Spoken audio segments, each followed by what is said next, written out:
প্রেস্টিজকে ধন্যবাদ জানিয়েছি যে আজকে আমি বুর্জ খলিফার সামনে দাঁড়িয়ে এবং একটু আগেই বললাম অ্যাম্পি থিয়েটারে দাঁড়িয়ে যখন জাতীয় সঙ্গীত গাইছি তখন শুধু মনে হচ্ছে যে ঈশ্বর ছিল আর প্রেস্টিজ ছিল বলে আজকে আমরা এই জায়গাটায়।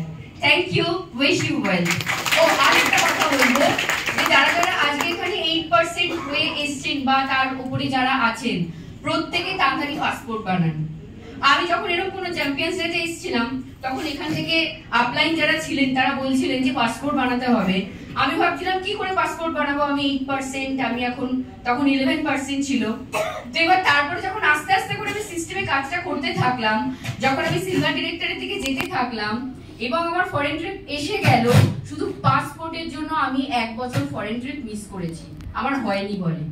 তো তখন আমি প্রতিজ্ঞা করেছি এবং যত নতুন লোক আমার টিমে এসছে প্রথম দিন সবাইকে বলেছি যদি স্বপ্ন পূরণ করতে চান তাড়াতাড়ি পাসপোর্ট করুন, কারণ ফরেন ট্রিপ করতেই হবে, ফরেন ট্রিপ করতেই হবে। তো আপনারা সবাই পাসপোর্ট তাড়াতাড়ি করতে দিন। Thank you. Good morning. আজকে একদম নতুন কারা, হাত তুলুন। এতক্ষণ ধরে যে প্রোগ্রামটা দেখছেন কি বুঝছেন? এখান থেকে হয়? ইয়েস, এখান থেকেই হয়, কারণ আমি একদম নর্মাল হাউসওয়াইফ। আমি সোমা সর্দার গড়িয়া থেকে আসছি। এসেছিলাম অসুস্থতা নিয়ে, আর যখন বিজনেস প্ল্যান দেখেছিলাম গাড়ি চড়ার লোভে ভেস্টিজটা শুরু করেছিলাম। তো 2023-এ 26 এপ্রিল নিজেকে 12 লক্ষ টাকার একটা গাড়ি আমি গিফট করি।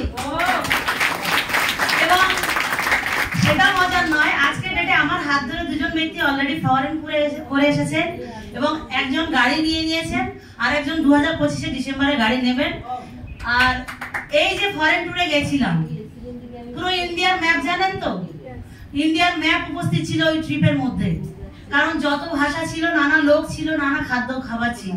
আমরা অনেকে ছিলাম, অনেক খাবারের নামও জানি না। ইয়েস আর নো? ভাবছিলাম টেস্ট করে দেখি কেমন লাগে। তো বিশ্বাস করুন, যখন বালি স্যারের সঙ্গে আমি ছবি তুলছিলাম আমার কান্না পাচ্ছিল। তো থ্যাংক ইউ বালি স্যারকে, আগে তার জন্য একটা বিগ ক্ল্যাপিং হয়ে যায়। আমি স্যারের সঙ্গে যখন সেলফি তুলছিলাম আর আমার চোখে জল আসছিল, ভিতর থেকে কান্না পাচ্ছিল যে এই মানুষটার কেন বয়স হয়ে যাচ্ছে।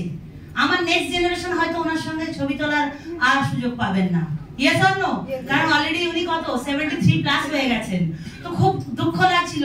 পুরো ম্যানেজমেন্ট আমাদের সঙ্গে ছিলেন, স্যার ছিলেন, আমরা খুব আনন্দ করেছি।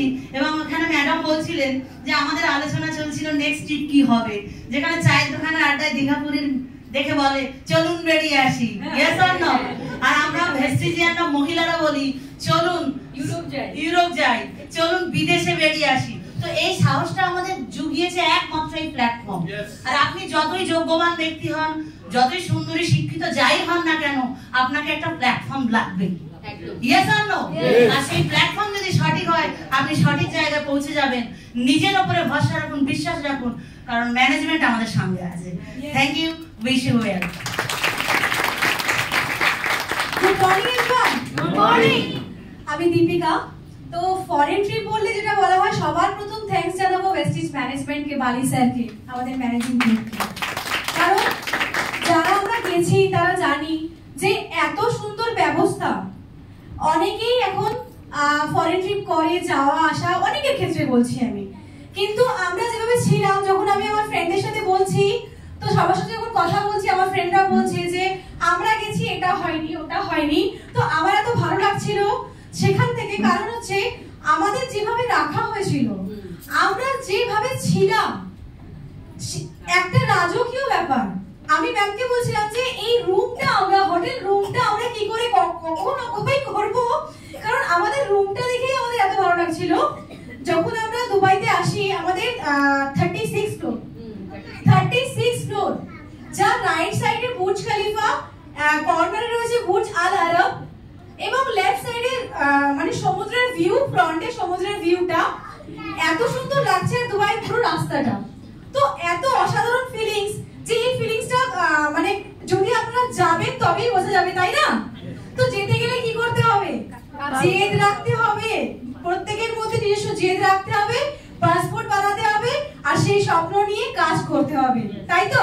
সবাইকে ভেস্টিজের কথা বলতে হবে, প্রোডাক্টের কথা বলতে হবে। আরেকটা হচ্ছে আমার সবথেকে ভালো লেগেছিল যেটা ফরেন ট্রিপে, সেটা হচ্ছে যখন আমরা ক্রুজের মধ্যে ছিলাম। মানে এটা আমার কাছে কি বলবো, একটা অদ্ভুত ফিলিংস। আমরা ভোরবেলা উঠেছিলাম ফার্স্ট ডেতে ক্রুজে, তখন কেউ ছিল না ক্রুজে। যখন আমরা ভোরবেলা উঠেছি তখন আমাদের ক্রুজ দোহা পৌঁছায়নি, ক্রুজ চলছে, চারিদিকে শুধু জল, আর জলের মধ্যে দিয়ে সানরাইজ, মানে সূর্যটা শুধু জলের মধ্যে ভেসে আছে। আমি আর ম্যাম একা ওখানে ভিডিও করছি, হ্যাঁ ফ্লোরে। সাডেনলি আমরা যেতে যেতে তারপর দেখি দীপক স্যার ওখানে দাঁড়িয়ে আছেন, মানে কেউ নেই, আমরা ছিলাম আর দীপক স্যার ছিলেন ওখানে। মানে ওই যে ভিউটা, মানে চারিদিকে শুধু সমুদ্র, ক্রুজ, মানে আমরা যেটা ধারণা করি যে টাইটানিক দেখেছি আমরা টিভিতে, তাই তো টাইটানিক